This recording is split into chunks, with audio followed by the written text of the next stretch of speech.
Hello, everybody. It's me, the Jar of Jam of Jar, whatever it is you prefer. And I'm back. I know it's been a minute, but trust me, I don't know if I'll do it again. But I'm here now. It's been so long that we had set 2 finally come out. And it was a pretty good set. Because, best part of the anime. But anyways, I'm here to bring you today a deck list for your boy, Deku 2. Side note, if you want another Deku 1 list, I got another one. It's somewhere up here. But that's only if you guys really would love to see it. And I will probably do that actually anyways. But, you should still, you know, send some love or want for it. So then I'll feel good about doing so. But besides the point, we got Deku 2. Beautiful character. One of my favorite characters. I like him more than Deku 1. Even though Deku 1 is definitely the better character between the two. But this character just fits my playstyle so much. Just throwing out attacks with big damage. And that's just the name of the game, at least for me. That's the name of my game. That's the games I love to play. But okay, let's get into it. For Back Alley Haymaker, probably the best attack in the good symbol at all. This card single-handedly is his ultra rare, or whatever it is, but it's only a rare. And that's beautiful and amazing, and it's got stun 2 and EX2, and it draws a card and it builds a card, and oh my gosh, it's beautiful. As well, art is very nice, don't you think? It's very pretty. Very beautiful. Him punching this guy, Stain. But this card, obviously, I don't really think I need to say much about it. It's just stun 2, EX, punch, charge, draws, and builds. It's very beautiful and amazing. Worst thing about it is that it's mid and 5 diff, but that's the price you pay. Next one, Leaping Right Hook. This is a card that I mostly just have because A, I like the art and the shot. I think it just looks very pretty. Also, it's a low block in our attacks. And it can draw us a card, which I do, which in this character that constantly discards, you kind of do want and need. As well, it's got that deadlock ability, which most people don't build in the deadlock, but if and when it does happen, it's nice to have something to actually use. But this is a card that I would probably consider either just getting rid of or putting it like a 2, maybe 3, because it's not very good. But I think it has its uses. This is one card that I would consider, hopefully in the next set, probably looking to replace with something else, but it just depends what's available. And then Heroic Strike. This is amazing. This is a card that can kind of let you. This is a board breaker card, at least the way I view it. Just imagine like a Texas Smash, but with stun 4, 3 on it, Because the fact that it just commits a foundation for every whatever in your card pool, every punch attack, that's what it is. But because you're also Deku, it's got that Texas Smash of just hitting for big damage, plus the extra speed, which is always useful. But the thing is, well, at least to me, you don't need it at the 4. I like it at the 4, so I see it. Also, as well, in this 60 card deck, I actually don't see like more than 2 of it a whole lot. And when I do, it's usually like, okay, I play the 1 as like the 3rd card, and I usually discard the other one. I always hold the 1, and I can use the other one as the discard for Deku, which is alright, but not the most bang for your buck. And then, so that's it for like these 4 ofs I really think are good, besides Jab. I don't need to talk about Jab. And 2 Texas Smash. This is another card I would consider taking out or replacing, or maybe just replacing with like 2 more foundations for a bit more consistency. But I think also being able to end on this 4 diff attack, which is another reason why I have a lot of these, is just 4 diffs. They let me string out big attack strings while minimizing the cost of the difficulty. The Texas just as a last one for extra big damage, plus with Deku, so 7, 3, yeah, 10 damage. With Deku, everything that's 5 high for 10 on a 4 diff. It's pretty dang good, I gotta say. As well, potentially giving something else extra 4 damage, or another card in your hand, which is a big price to pay when you're doing that for every attack. But I do think it's good. It's all right. Like this is why I have it at 2, because I don't like to see it a whole lot. This is another card I would definitely consider cutting out. Might be the first one to go, but it's there and it's all right. Hardened Jab, I don't need to talk about Jab. Just free resources, free redoing of resources, and if it hits, 5 damage is kind of a lot. Or 8, or 4, I guess in this case, because it's a half. But Hardened Jab's amazing. And then 2 full Cowens, that are pretty good. I really like these because these can kind of help you refresh your hand when you're like, okay, I'm going to go into my kill turn next because I'm running 22 attacks. And you got 2 attacks at hand. And you're like, dang, well, I guess I'll full Cowling, get rid of all those, and probably draw a new fresh 3. Which, more than likely, you'll draw into your new, better, good attacks. Which has happened a lot with me in my testing and playing with it. So I do love this card. As well, with the bottom enhance saying if it's blocked, commit your character, they kind of have to answer that. So this is also a good opener. Because if it hits, like especially for like an eraser head, if it hits, that makes all your moves a lot easier to hit since they won't be able to block it. But at the same time, they're also probably going to block this, which is one of the reasons I don't love this card. As well, if I have it and I do get my full hand of attacks, it's a 5 diff, which I don't really want to play as my last attack because it's a 5 diff. But I do love it. Also, that lovely 1 low block, another good reason to play it. Plus, as well, can we just talk about how beautiful this card looks? It's just, beautiful. Love this card. It looks so good. Why can't they all look this amazing? Anyways, and 2 Orange Job. This is another good card, but it's also kind of a card. 5 diff, but because of its top in hands, it's basically a 4 diff, which I do love. It's off zone because it's low, and breaker 1 if need be. If we need to block with it, which obviously we don't want to, and then if they block this, it's another neg 1. Well, if they block it, really it's a neg 2 because they blocked it and this, which is beautiful and lovely, especially when you use Deku, giving everything the plus 3 damage is going to be 5 low for 8. This is amazing. They kind of have to answer it if they don't want to take all that damage. So this is another card I would, if I had to keep my numbers as is and the zones, I would probably take out the 2 Texas for this, or maybe 1 Texas, or the 2 Texas, but add in a 3rd shop and then take out one of the right hooks. That might be something I do because this is really good as well because it's 4 diff. It also regenerates our resources, which is I love. And as for just quick 2 little actions go for the win, it's pretty good. It can either help you catch up if need be. If you're like, this is my 3rd mulligan and I only got 2 foundations. I guess I'll blow up one of them and I'll build into. And oh, what's that? I built an attack, so if I get a jab later, I can pick that up. That's really nice. As well as just the fact that this can extend your kill turn, so you're not like I only have 7 resources. Oh, but what's this? I have 8 now, and not only that, maybe 9 because I blew up a used one, and now I got 2 fresh ones instead. So just really good exchange rate on this thing. I do love it. I don't know if I would put any more in, just because of the fact that sometimes I jam too many, or like I open with too many attacks in this, and so I just don't get enough foundations. But I think 2 is a pretty safe number for it, and I do like it where it's at. I would maybe take out 2 attacks though, keep this where it is, and then maybe 2 more foundations. But then again, a lot of maybes there. And then as for foundations, this is where I feel really confident in my choices of what I have here, besides just maybe the numbers. And by numbers, I just mean the amounts, like maybe 2 more, like I would said, 2 more foundations, so I can see more. But I do really like the lineup I have here. So 3 high value target. You would think maybe a 4 for this, but because of the fact that you're trying to kill people, you only really need like 2. So that way, if you need to go on the back burner for a little bit to defend, if you have like 1 or 2 of these up, that's really all you ever need at all, I find. That's why I have it at the 3, so I can see it sometimes. As it's just good. It's 2 cards in 1, essentially, you know? But you don't want to see it a whole lot. 4, it can't be fixed. This is your 0 diff, good stun hate if they try and stun you out. And as well, it could build down attacks, so jabs on, which is beautiful.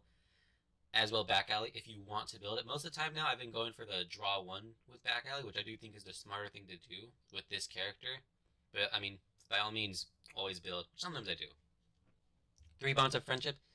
This was a card I did used to have at 4, pretty much everything, but I do see the problem in that I just see it too much now. Now at 3, I do think I see it like a good amount. Not too often and not too little. But as well, this is also just your high blocks, 6 diff. That sometimes comes up, but, you know. As well, if you're facing a Shigaraki or Waka, then I guess it's the card you wish you had 4 of. But I don't think that's the biggest issue. 2 Passing the Torch. definitive card in any deku list, I would probably say. Probably in any All Might list as well. It's pretty great on all of its symbols. This would be a 4 of in Deku 1, but I think in Deku 2, it could still be a 4 of as well. I only have it at 2 because I don't need it. Because when I'm going for the kill, kind of committing one, even if I am out of cards, I don't really like to do that. But I do understand and realize that that might be the best option to do. As well as drawing a card for this character that discards a whole lot is probably a really good idea, and I should probably start to do it more often. But I do like it at the 2 of, just so when you have it, it's good, and when you don't have it, you don't really need it a whole lot. 2 self-sacrifice. I would normally put this in at 4 as well for that amazing block modifier, but I got my full Callings and my Go for the Wins. As well, this just kind of helps you stay out of deadlock pressure, as well as a low block if you need it, but we're trying to be aggressive here, so you don't really need it for the block. So I just have it mostly in case of the block, as well to get out of deadlock if I'm facing like a water deck or something, and I'm getting out of deadlock as fast as possible with this thing, if I can, of course. Destined for mainstream success. It's just good. Either I see that I'm going to check really good and I can plan around it, or I get an attack off the top of my deck. It's a very beautiful, lovely card. 3 good impressions. This is another card I would normally have 4 of, but because I've been trying to really refine and fine-tune this deck, I did realize I only really need 3, because you only ever really need 2 on the board for a good turn. Having more is obviously great, but sometimes you just clog on it. I love this. This is the epitome of just like good punch decks, and for like cheating progressive difficulty, which is something I always look in, is a way to cheat. Playing 4 cards in a row, and this lets you do that. Playing your 4 diff attacks as your third one as a 5 or as 4. If you want to use 2, but playing your third attack as a 4 of on just 5 is lovely, because then it's just 5/5/5 or 4/5/5, and just you're good. It's beautiful, lovely card. But you only ever need like 2 of it on your board at a time, which is why it's at 3. For note taking, this is just like literally like yesterday, recent inclusion. I used to have this at 3, at 2 manly passionates in, but because of the fact that I don't need to be defensive, I took out the second one and just put in the 4th one of this, because this lets you be aggressive by giving your stuff extra speed, which is really useful for trying to make sure your attacks really hit. This I could see maybe go down to a 3, because it's the same kind of stuff as everything, where like it's good when you have it, but you only ever really need like 2 of it on your field. But at the same time, having 4 of it doesn't hurt. But this is also spam, so another reason why I would rather have 4 of this and not good impression. Any means necessary. This I do feel like is required at 4 of in a Midoriya 2 list, in a Izuku Midoriya Deku 2 list, It's just discard for free, Just discard for free, get stats. That's what this card says and is. As well, this is one of my favorite shots in parts of the anime. He's so cool. It's enhanced. Life enhanced is pretty much garbage, so you never use it for that regard. As well, its block is terrible. The only good thing is that this lets you just use Deku for free, which I hate, but it's also good for that regard. Like, I will almost never build this or block with it because it's 5 mid, so it's terrible. As well, it doesn't really do anything on the board. But if any means necessary, so sometimes I will. If I hate when I just open like 3 of this and like 3 attacks. And then 1 money passionate guy. Normally you would want a lot of this, but because I'm not being defensive, I only want the 1. And even then, right now I'm kind of thinking of cutting it, just because like when I do have it out, usually I'll just build out and just kind of hope and just for the most part try and tank some damage with the attacks I have in hand, because I built out all my other foundations so I can play my next turn full force. But yeah, this card, it doesn't come up very often, and like, yeah, I would honestly very much consider taking this out and find something else to put in. But for what it's worth, it's pretty good. As well, if you need to play more defensive game because your attacks are at the bottom of your deck and it's a good card. It's just good, Lets you build some stuff and mitigate some things. As well, next turn you built another card down. It's like I play during my opponent's turn, which is another good thing about it. But I don't think I could see myself bringing it back up to 2, but not anytime soon, at the very least. Junior training method. This card's really good. I don't like the 4 diff, but the fact is, if you build that and you somehow do something, which does happen, if you get your full hand of like foundations, this just lets you build all of them for the most part. As well, I really love this as well. So you build it and you have it on your stage, and then you check a card that you really want in your hand. Like say you check passing the torch or any means necessary, commit it, and you add it to your hand. Then you got an extra resource. You're trading a resource for a resource, but that's the price you pay. Especially if on second turn you have this up and you check the passing the torch and you want that on your board, or you want a good impression or high value target for your defensive turns, flip that and commit it. Boom, you got it, and you can play it as your next card, which I tend to do. As all any means necessary, so you can pick up and draw some more cards. Really good, really good. Maybe a 3 of potential, but I do think, because I don't see it a whole lot, but I would like to, but I'm not sure. 2 pull-up punches. If you want to use your momentum things with back alley, I think it's amazing for that. But I mostly have it for the deadlock. It's one of the few ways that the good symbol has to fight deadlock. Same with right hook. But just as well, 2 speed and stun 1 on everything is for free is so good. But it doesn't happen very often, which is unfortunate.